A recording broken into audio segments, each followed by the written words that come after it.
Hi. Good morning. Did you sleep well? Okay, so today we're going to have to adjust to the farming routine. I know that it's very early, but farm life starts early, and if you want to experience all that the farm life has to offer, we have to start early. And now it's actually 6 o'clock in the morning. Pretty late for me, actually. I wake up at 5:30, and we will start by milking our cows and then our sheeps. But our sheeps have already been milked, also our cows milked. I don't want you to go through that, and especially because milking a cow or sheeps, it requires some skills and getting used to, and the animals need to get used to your smell and also get comfortable with you for the procedure to go on. So that's why we wouldn't really going through that now. I've already my staff are already milking it at this point. I just want to tell you today's schedule. And so first we're going to have our breakfast. For me personally, if I was alone, if you were not here, I would go out, first of all, help with the sheep milking. And what we do is that the milking process is more for we will milk. You normally, when you get used to the milking process, you will know, from roughly you can tell how much milk does the sheep or goats have left. Sorry, my throat is a little dry, sorry. So you will probably tell how much does the goat or sheep or cow have left, and you will have to for our policies, animals that are lactating usually have the youngs. Very dry.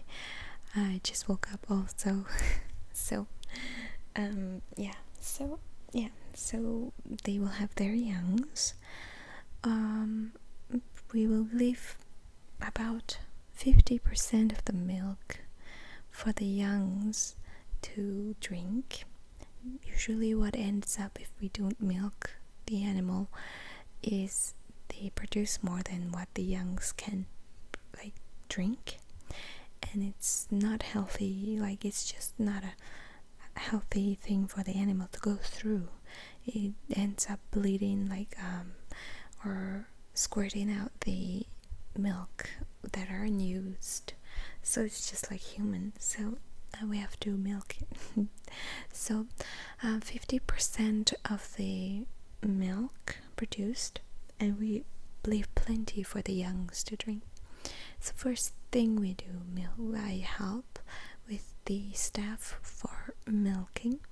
Any new staff that comes by to our farm will have to go through me and through training, a few days of training until they get used to it.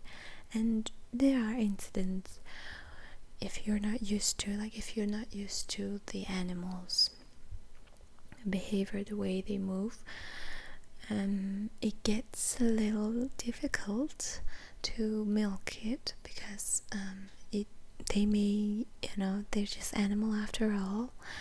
They can duty. They could poop anytime they want to.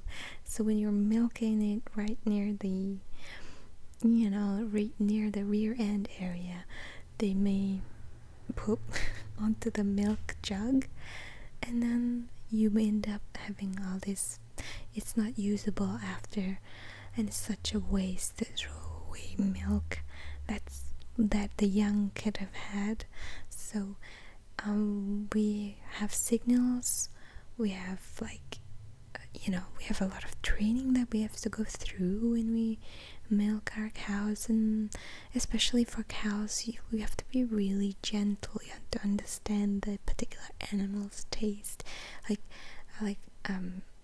sometimes the cows feel uncomfortable and they will try to kick you. That's a very dangerous thing, so that's why we have to go through that. So that's usually what I do. After that I will have my breakfast, and we will pasteurize our milk in our big giant pasteurizing I would say processor that just takes care of all the extra germs or anything. And it will be, after pasteurized, like it boils away all the germs and it comes out very clean drinkable milk water milk. And we will go ahead and bring it to processing. So from then we will produce our cheese, our yogurt. Now we have our own machine that extracts out and do all this process automatically to make milk. From milk you put some ingredients in, make it into yogurt, or like put some ingredient in, make it into cheese. Now I have that automatic thing. But before this, not long ago, my grandmother used to make her own cheese, her own yogurt, and she actually taught me how to make an alcohol out of yogurts. And it's such a big process, a few days involved, a hard labor work and distillation process where it will drip onto the bottle. It's a long journey. I don't remember. And the alcohol that comes out of it, I guess it's like it's clear liquid, but it's not strong at all. I think it's just like 3% maybe. Yeah, the most 4% alcohol. And that's also very amazing, impressive. It's just milk. Milk produces so many things. And we used to make our own yogurts, usually with our own hands. You just put the milk and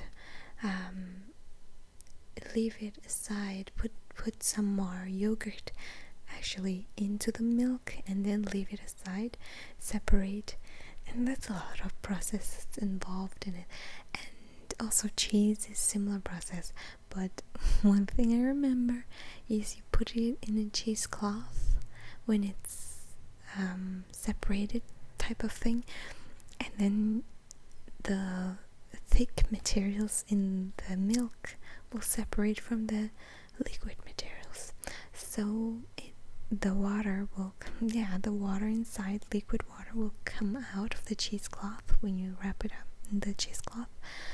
And one thing I remember is my grandmother used to put a very thick block of brick on top of the cheese, and she will leave it for like a few days for the cheese, the whole liquid, to squeeze out of the pores of the cheesecloth.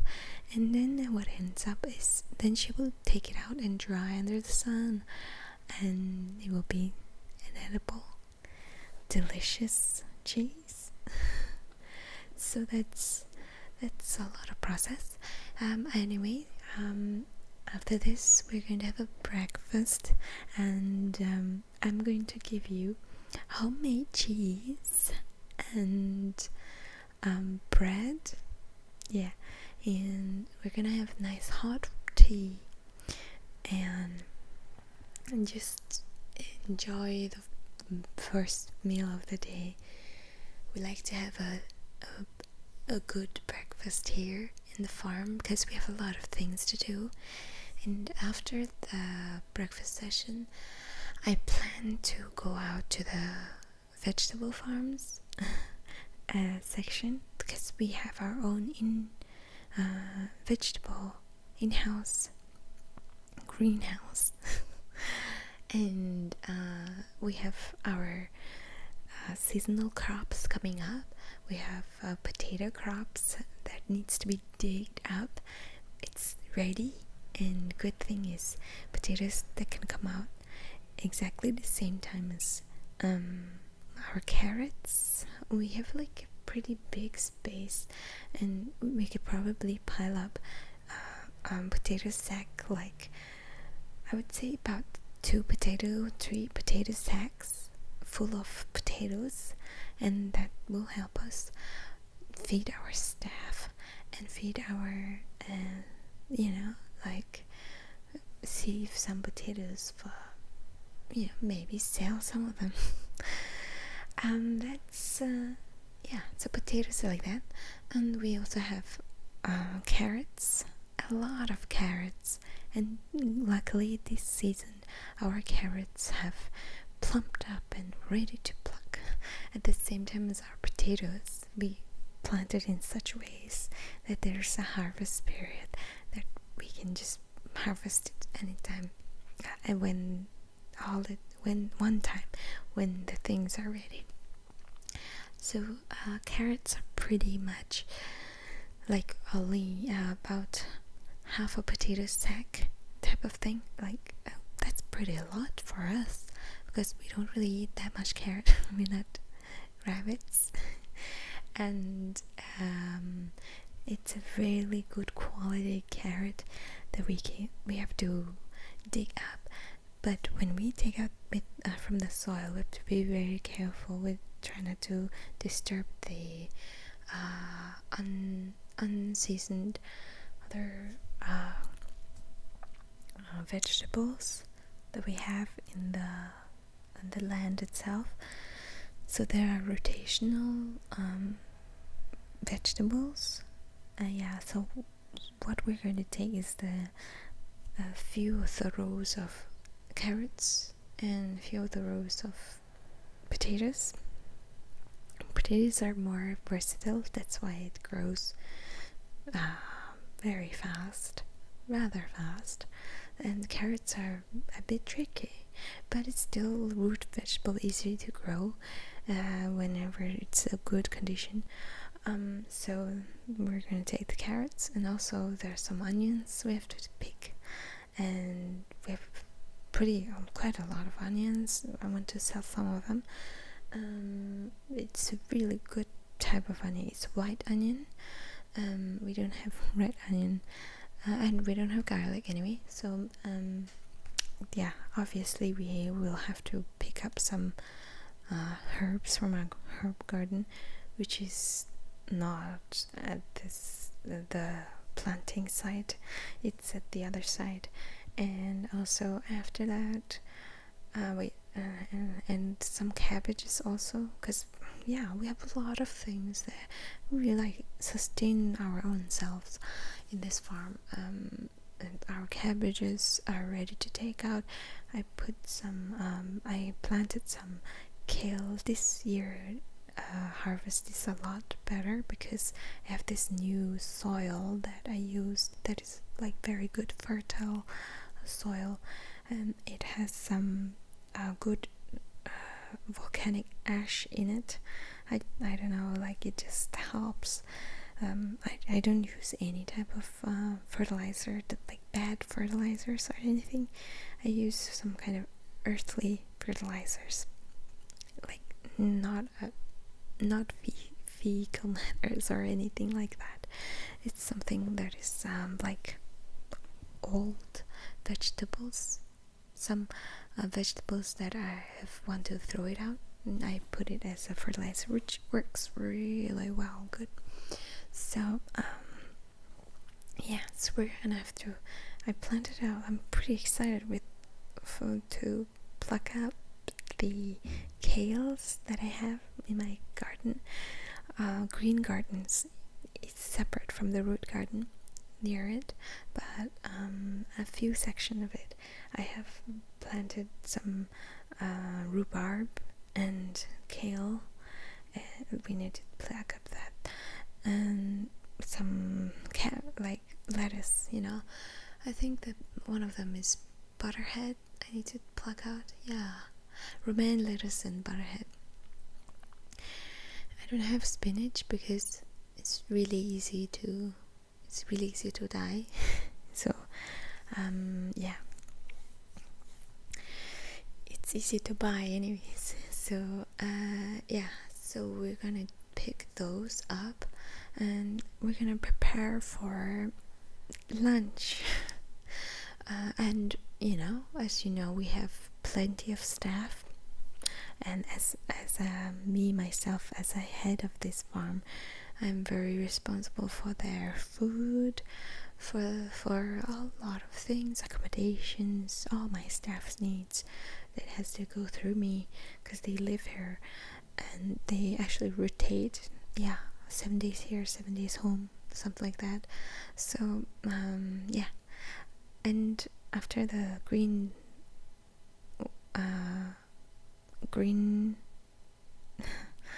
garden, we will go to the smaller section of herb garden, where there's a lot of herbs we can choose from.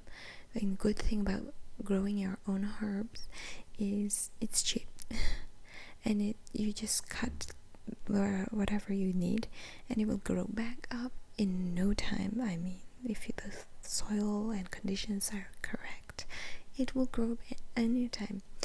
I need some rosemaries because I want to put some chicken, rosemary, oven baked potatoes, chicken, rosemary, lemon, and sting. I don't grow lemon, or I don't have any trees, so I do have some lemons, so it's easy. Just cut the ingredients together, put in the oven, low heat, about 1 hour. It's good. Yeah, so rosemary, and I also want some thymes also with the rosemary, with the chicken and stuff. And I also roast some vegetables, which is much easier. You put it in cut everything and put it in the oven, and it will slowly cook it. It's just all ready for everybody to enjoy. Yeah, so that's what I'm gonna do. Yeah, you're gonna help me with that good task. We are actually going to harvest the vegetables and celeries and things. We're going to do some salads with that, with all the leaves. Okay, simple salad at the side. We won't put in the gravies because our staff are very particular. They will just put in their own gravies. So, and yeah, we're going to cook lunch. Now it's 6:30. Yeah, we're gonna eat first. Then we have a lot of things ahead, and I also want to sell the onions because I don't want to keep so much onion. It will go bad really fast. I have about 1 sack of onion. I don't need a lot of this onion. Probably just keep about 20% of it and 80% sell it. Quite okay. Yeah, I'll go to the farmer's market and sell it. We're not gonna stand the farmer's market and sell it. We're going to just go there and then just do some deal and give them and go away because it's really fresh. Today's harvest, easy to sell. And yeah, today we're gonna do that. And for dinner, our cook will cook something. Today I'm just doing yeah, we're not gonna be the top chef. We're just gonna help the chef, by the way. If I've given you the right idea. Okay, so yeah, the dinner, the cook will help. After that, I want to do some bonfire thing, because we're out in the country, and today's gonna be a really good night to do some bonfire and do some s'mores, maybe enjoy a little. If we have time, I'd like to bring you out for a real herd time, but because we have so many animals, we have probably about like 500 sheep and goats right at this point, big and young.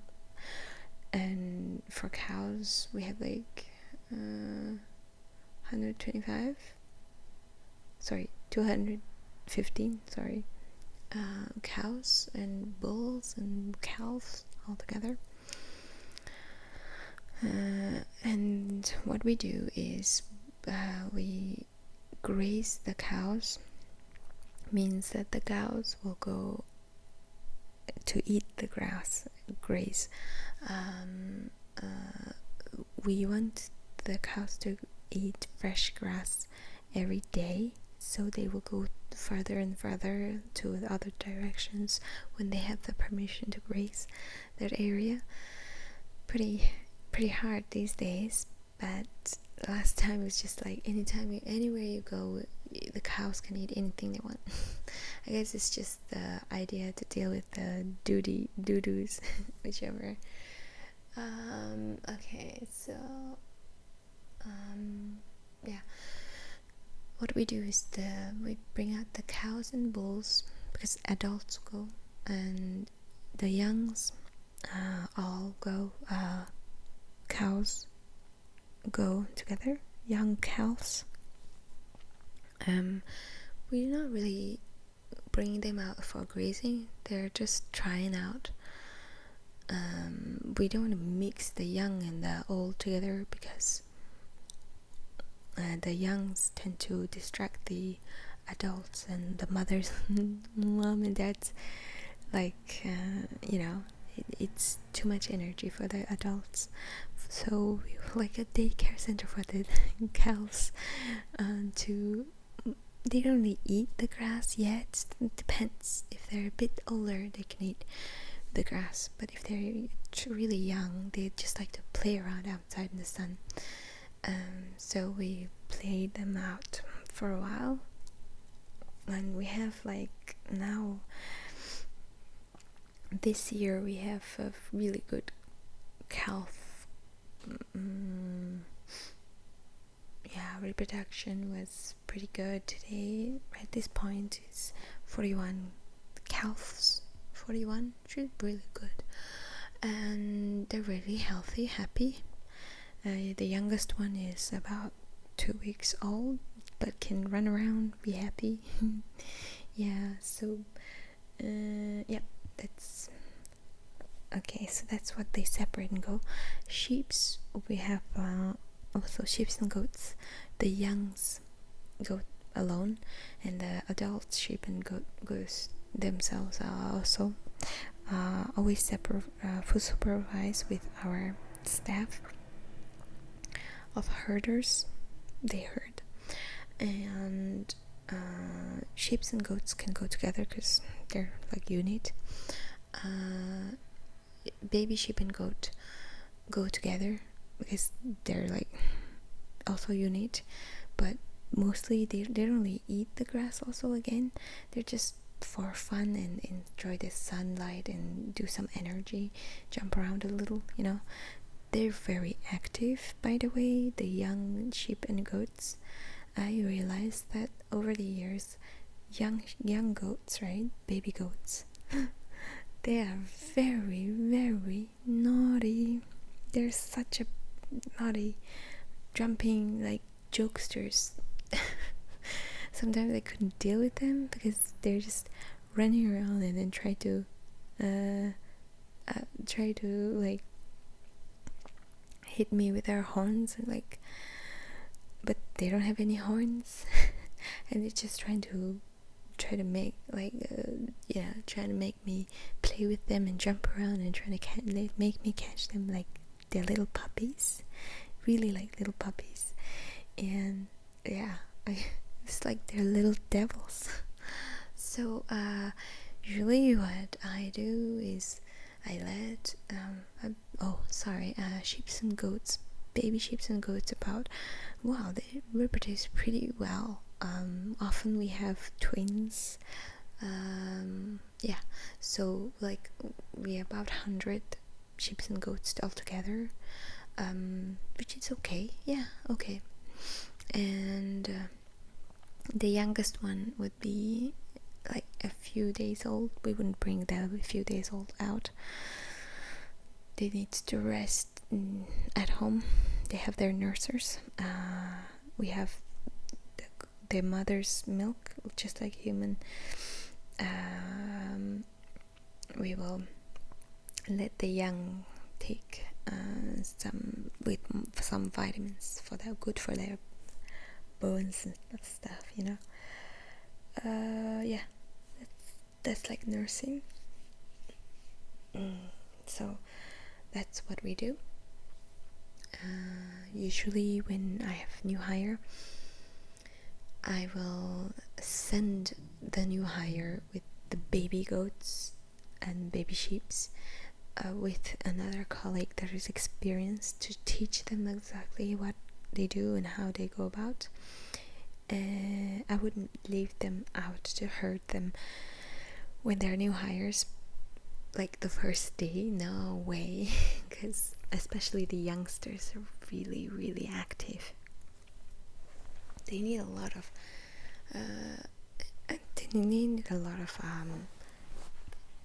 encouragement, a lot of experience, how to deal with them, and just a lot of supervision. Yeah.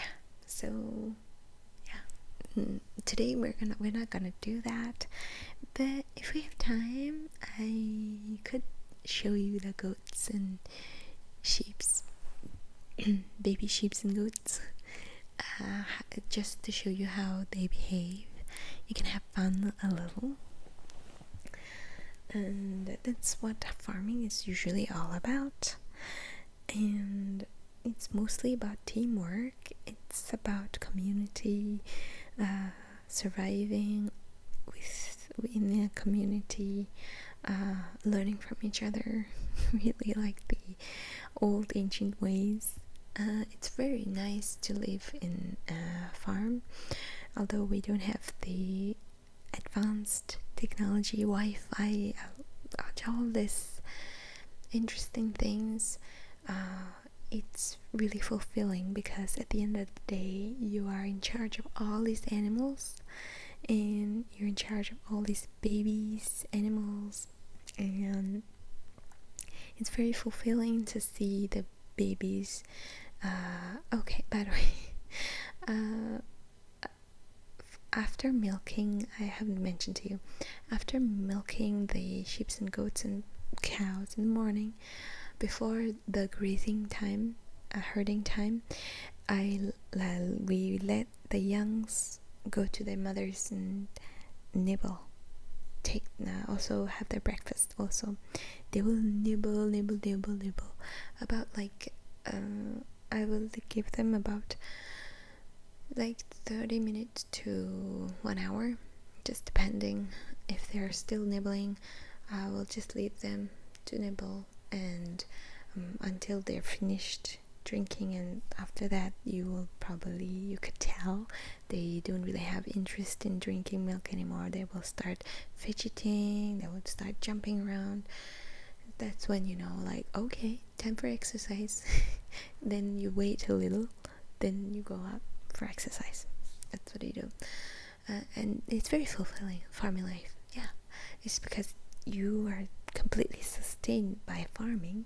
You have all the needs that you can have. You have your own sort of little community. You have your vegetables. For our case, we have our vegetables, we have our we don't have fruits. We don't have any fruits, but we can buy it. We can barter trade it with our neighbors with milk, and they can give us fruits. It's such a good community spirit type of thing, and that's what you're going to learn today. We're going to, we have a lot of milk. We sell most of them, but some of them we want to barter trade with our neighbors. Some of our neighbors have some of our neighbors have lots of fruits, so it's a good community. We have neighbors that has lots of apple trees, lemon trees, and all sorts of fruit and things, and we will barter trade some of our stuff with theirs. Milk is that, and yogurt also, and some cheese, and we even have some vegetables and herbs and stuff. So that's what we can do today. We can ask our neighbors what do they want today. We can ask what type of herbs you want, because we have a lot of herbs that are overgrowing the gardens, and it's not a good thing, by the way, to have too much herbs that are anything that is growing too much out of the soil. You need to cut and let the new herbs to grow and take over, because the old ones grow, and if you don't cut it, it will be useless. It will be very hard and not tasty at all. Yeah, not fresh. So that's what we'll do, and that's it. That's mostly, because that's the whole day. We even have bonfire, and I used to live in the city area long time ago, and I would always look up and I wouldn't see a single star, but I would see something like stars, but it would never blink. That's how you know it's a satellite. And I didn't really like it. I really liked to look at the sky full of stars and blinking stars, shooting stars, and that's I want to show you that today before you sleep. It gets dark pretty fast because it's turning to autumn, I think. Days are cutting a bit shorter, but good thing is by 10 o'clock you can see the stars. It's a beautiful thing to live in the country. It's just kind of worth it to look at the sky full of stars at the end of the day, even without those gadgets. I love it. And and the air is such fresh air. We have a meadow nearby. You can see some of the trees, and it's so great when the wind blows. And sometimes we have wild strawberries, but strawberry season's over. It's already autumn ish, so usually when there's berry season, wild berry season, we pick some jars and we take a day, a few hours in a day to go out. All of us, our staff, go out and enjoy and pick berries off the meadow. And strawberries, we would usually pick strawberries, and it's all over the place when you go to the meadow. And it's like a competition who can fill out the jar the fastest. It's a whole day fair, and it's such a great thing. But the funny thing about real wild strawberries, they're really small. Really, the biggest I've seen is about 2 centimeters. Not big, it's really tiny. But the advantage of a real strawberry wild strawberry is that it's so delicious. It's packed into this small strawberry. It's double sweet, double the just the aroma, the texture, everything is much more delicious than store-bought, the GMO, the giant strawberries. I mean, I've seen a giant strawberry that looks like an apple and I tried it. It just tastes like fibrous and watery. It doesn't really taste like sweet. It looks like Hulk, by the way. So yeah, that's a good thing about living in the countryside. Yeah, and a real wild strawberry jam is just to die for. Really amazing. We have some few jars lying around that we did during this summer. The expiry date is about 6 months from now. I could give you a bottle for you to remember us by, and every time you eat it you'll be just enjoy. We didn't add much sugar. That's the good thing about real wild strawberries. Someday when we are very lucky you can come and pick with us, big strawberries with us, and some other blackcurrant berries or any other berries. But other berries have to go all the way to the other side. But we can do that next time, right? Okay, I'll let you have your breakfast first, okay? And I'll come back and we'll start our energetic day, right? And you go ahead and wash your face first. Yeah, okay.